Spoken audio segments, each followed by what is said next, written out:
ಶುಭೋದಯ. ನನ್ನೆಲ್ಲ ಸ್ನೇಹಿತರಿಗೆ ಮಸಾಲೆ ಶಾವಿಗೆಯ ರೆಸಿಪಿಯೊಂದಿಗೆ ಬಂದಿದ್ದೀನಿ ಇವತ್ತು.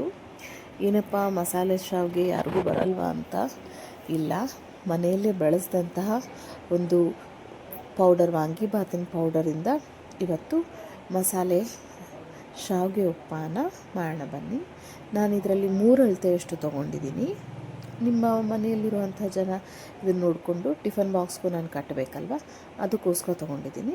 ನಿಮ್ಮ ಇಚ್ಛೆ, ನಿಮ್ಮ ಮನೆಯಲ್ಲಿ ನೋಡಿಕೊಂಡು ನೀವು ಅಳತೆ ಪ್ರಕಾರ ಮಾಡ್ಕೋಬೋದು.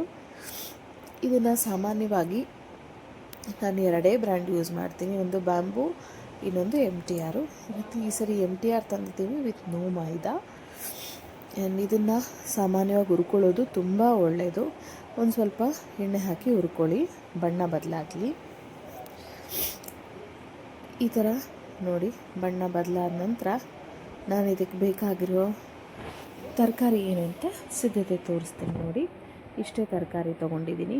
ಅಷ್ಟರಲ್ಲೇ ಅಚ್ಚುಕಟ್ಟಾಗಿ ಮಾಡೋಣ. ಒಗ್ಗರಣೆ ಹಾಕ್ಕೊಂಡು ಹೆಚ್ಕೊಂಡಿರೋ ತರಕಾರಿನೆಲ್ಲ ಹಾಕ್ಕೊಂಡು ಚೆನ್ನಾಗಿ ಬಾಡಿಸ್ಕೊಂಡು, ಉಪ್ಪೇನು ಸದ್ಯಕ್ಕೆ ನಾನು ಹಾಕಿಲ್ಲ, ಏಕೆಂದರೆ ಮಸಾಲೆ ಆಗಿರೋದ್ರಿಂದ ಅದು ಎಲ್ಲದಕ್ಕೂ ಅಂಟ್ಕೋಬೇಕಲ್ವ. ಆದ್ದರಿಂದ ಶಾವಿಗೆ ಹಾಕಿದ ನಂತರವೇ ಉಪ್ಪನ್ನು ಹಾಕ್ಕೋತೀನಿ ನೋಡಿ. ಇದೇ ಮನೇಲಿ ತಯಾರಿಸಿದಂಥ ವಾಂಗಿಬಾತ್ ಪೌಡರು. ನಿಮಗೂ ಒಂಚೂರು ರೆಸಿಪಿ ಹಾಕ್ತೀನಿ. ಉಪ್ಪು ಇಲ್ಲಿ ಹಾಕ್ಕೋತಿದ್ದೀನಿ, 3 ಸ್ಪೂನ್ ಉಪ್ಪು ಹಾಕ್ಕೊಂಡಿದ್ದೀನಿ.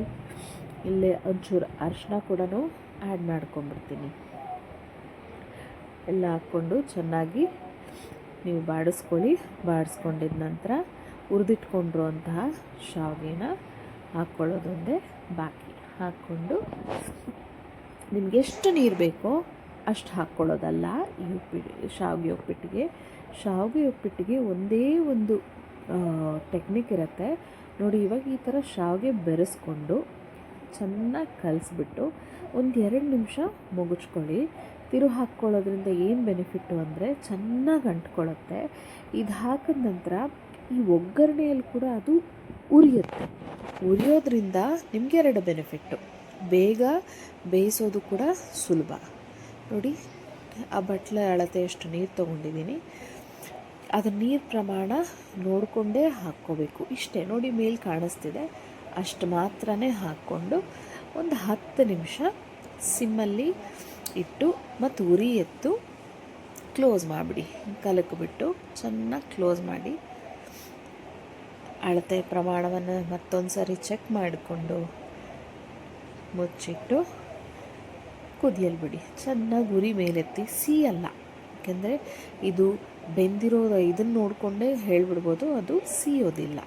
ಸೀದ್ರೂ ಏನು ಅಂಥ ದಪ್ಪ ತಳದ ಪಾತ್ರೆ ತೊಗೊಂಡ್ರೆ ನಿಮಗೆಲ್ಲ ಸರಿ ಹೋಗುತ್ತೆ ನೋಡಿ.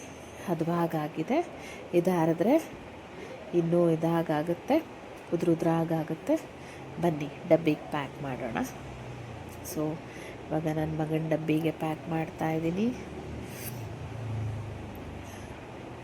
ನೋಡಬೇಕು ಹೇಗಿದೆ ರುಚಿ ಅಂತ, ಯಾಕೆಂದರೆ ಸರ್ವೇ ಸಾಮಾನ್ಯವಾಗಿ ಮಕ್ಕಳೆಲ್ಲ ಒಂದೇ. ಏನೇ ಅಪರೂಪವಾಗಿ ಮಕ್ಕಳು ತಿನ್ನಲಿ ಅಂತ ಮಾಡಿದ್ರು ಒಪ್ಪೋಲ್ಲ, ಅಷ್ಟು ಸುಲಭ ಅಲ್ಲ ಅವರು. ಸೊ ಡಬ್ಬಿಗೆ pack ಮಾಡಿದ್ದಾಯಿತು.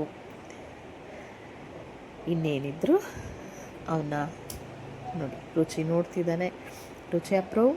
S, approve. Thank you.